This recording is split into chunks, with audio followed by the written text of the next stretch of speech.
ایک بات تو یاد رکھیں کہ آج کل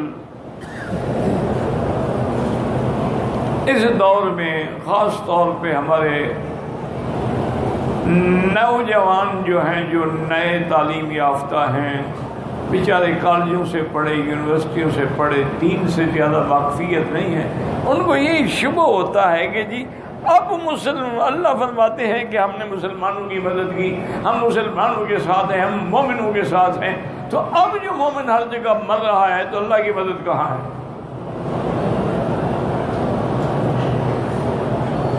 آج کل یہ بہت بڑا اشکال ہے جو لوگوں کے دماغوں میں ڈالا جاتا ہے کہ بھئی وہ مدد، وہ اللہ کی نصرت وہ کیوں نہیں ہے کہ آج ہر جگہ مسلمان، یعنی کشمیر میں نظر ڈالیں، فلسطین پہ نظر ڈالیں، عرب پہ نظر ڈالیں، شام پہ نظر ڈالیں، حلب پہ نظر ڈالیں، آپ برما میں نظر ڈالیں، روہنگیا میں نظر ڈالیں، ہند پہ نظر ڈالیں، جہاں نظر ڈالیں مسلمانوں کا خون بہہ رہا۔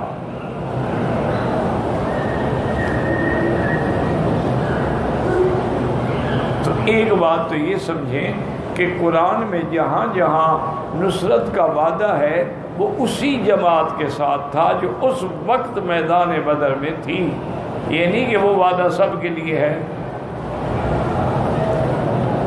وَلَقَدْ نَصَرَكُمُ اللَّهُ بِبَدْرٍ، بدر میں وعدہ تھا۔ اور دوسری بات یہ ہے کہ اللہ کا وعدہ جو ہے وہ مومنوں کی نصرت کا ہے۔ پورے قرآن میں اللہ نے کسی جگہ یہ نہیں فرمایا کہ ہم مسلمانوں کی مدد کریں گے۔ انتم الاعلون ان کنتم مؤمنین، تم سربلندوں کی شرط یہ ہے کہ مومن ہو، ایمان والے۔ اسلام تو ایک ظاہری نام ہے، استسلام اصل تو ایمان ہے نا دل کے اندر۔ اسی طرح کان حقا علینا نصر المؤمنین، ہم پر مومنوں کی مدد کرنا واجب ہے۔ اسی طرح فرمایا انا لننصر رسلنا والذین آمنوا معه فی الحیات الدنیا، ہم اپنے رسولوں کی مدد کرتے ہیں اور ان کی جو ان پر صحیح ایمان لائے۔ تو اب ہم چونکہ مومن نہیں رہے تو امداد کہاں سے آئے گی؟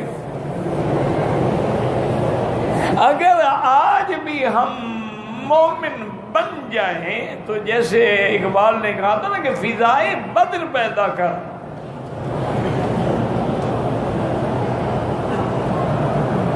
تم اسی طرح وہ میدان بدر کی فضا پیدا کرو، وہ روح بلالی پیدا کرو، تم اپنے اندر وہ جذبہ ایمان، حب مہاجرین و انصار پیدا کرو، تو آج بھی اللہ کی مدد آنے کے لیے تیار ہے۔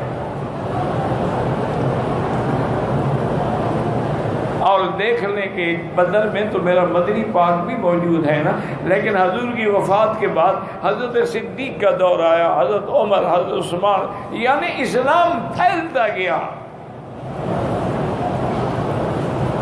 کیونکہ وہ صحیح مومن تھے۔ اولئک هم المؤمنون حقا، اللہ نے فرمایا میرا مدنی تیرے صحابہ اندر باہر سے پکے مومن ہیں۔ تو جب تک وہ صحیح ایمان والے میدان میں رہے، اللہ کی نصرت ان کے قدم چومتی رہی، اور انہوں نے مشرق سے لے کر مغرب تک اور شمال سے جنوب تک، اسپانیہ سے لے کر ماورا نہر اور چین اور ترکمستان اور اپنا جتنی ریاستیں ہیں، ہر جگہ اسلام کا پرچم بلند کر دیا۔ 80 لاکھ مربع میل پہ اسلام کا پرچم لہرا دیا۔ لیکن وہ مومن تھے۔ جب وہ ایمان والی جماعت گھٹتی گئی تو ہمارے ملک بھی گھٹتے گئے اور ہم پر مار بھی پڑتی گئی۔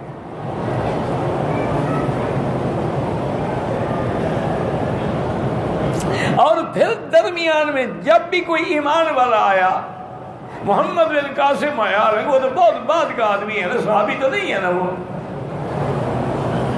بہت بعد کا آدمی، لیکن صحیح مومن تھا، ایمان والا تھا، سچا تھا۔ تو نتیجہ یہ نکلا کہ اس نے عرب سے چل کے، بغداد سے چل کے آپ کے دراوڑ اور کراچی اور دیبل اور سندھ کے چپے چپے پہ اسلام کے پرچم بلند کیے، اور جہاں جہاں سے گزرتا گیا ہندو کھڑے ہو جاتے تھے کہ ہمارا دیوتا۔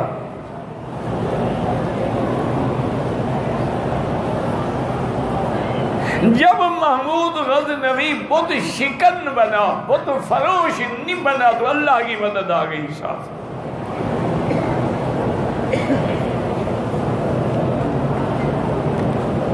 اور جب ہم پیسوں پہ لڑنے لگے، اقتدار کی کرسی پہ لڑنے لگے، ہم جناب سرکار کی خوشنودی حاصل کرنے کے لیے انگریزوں کے بوٹ پالش کرنے لگے، تو پھر وہ نصرت بھی ختم ہو گئی، ہر چیز ختم ہو گئی۔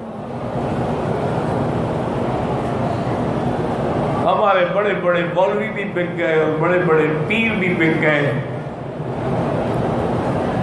یہ دیکھا نہیں ہے کہ جتنی گدیاں ہیں ان کی، اتنی بڑی جائیداد ہے، لاکھوں ایکڑ زمینیں کہاں سے آ گئی ہیں؟ ہم کو تو میسر نہیں، مٹی کا دیا بھی، گھر پیر کا بجلی کے چراغوں سے روشن، یہ انگریزوں نے دیا تھا کہ تم ہماری مدد کرو، ہم تمہیں جاگیریں دیں گے۔ یہ لقب انہوں نے دیے تھے، کسی کو سر کا لقب دیا، کسی کو ڈاکٹر کا لقب دیا، کسی کو شمس العلماء کا لقب دیا، کسی کو مخدوم الملک کا لقب دیا، کسی کو مسیح الملک کا لقب۔ ساری ان کی سازش تھی اور ان کی گیم تھی، اور ہمارے جعفر الصادق جو تھے وہ سازش کر کے اسلام کو اندر سے کاٹ رہے۔ جعفر از بنگال، صادق از دکن۔